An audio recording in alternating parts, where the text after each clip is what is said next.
मेरे प्यारे विद्यार्थियों, आप सभी का बहुत बहुत स्वागत है अपने इस ट्यूटोरियल में। आज हम जिस टॉपिक के बारे में बात करने वाले हैं वो है परमुटेशन एंड कॉम्बिनेशन। तो चलिए शुरुआत करते हैं इस चैप्टर को। और इस चैप्टर के हम महत्वपूर्ण सवाल को देखेंगे जो बिहार एसएससी में लगातार पूछे जा रहे हैं। और अच्छे अच्छे लोग जो है, पढ़ाकू लोग जो है, जानकारी के अभाव में इस सवाल को छोड़ देते हैं जो सेकेंडों में बन जाते हैं। तो ये उन्हें सीखा जाए और कैसे बनता है और उनके सोल्यूशन क्या होंगे, बात करते हैं। ठीक है, आइए।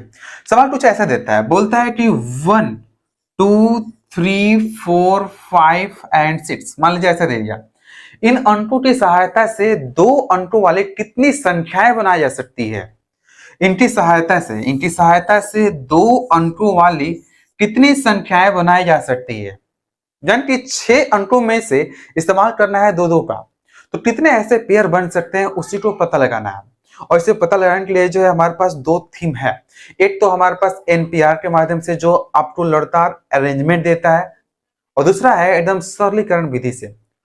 क्या होता है वो, आइए बात करते हैं। एकदम सिंपल सा मेथड यहाँ पर इनमें से सिलेक्शन करना है दो को और दोनों को यहाँ पे अरेंज करना है कि कितने तरीके से इसको हम अरेंज कर सकते हैं। तो इसे समझाने के लिए यहाँ पे छोटा सा एग्जांपल ले रहे हैं। जैसे मान लीजिए 1 2 3, अगर इन तीनों में से चुनना हो दो अंकों की संख्या बनाने के लिए, तो हमारा नंबर क्या क्या हो सकता है? हो सकता है कि एक हमारा 1 और 2 हो जाए, या फिर 1 और 3 हो जाए, या फिर 2 और 1 हो जाए, या फिर 2 और 3 हो जाए, या फिर 3 और 1 हो जाए, या फिर 3 और 2 हो जाए।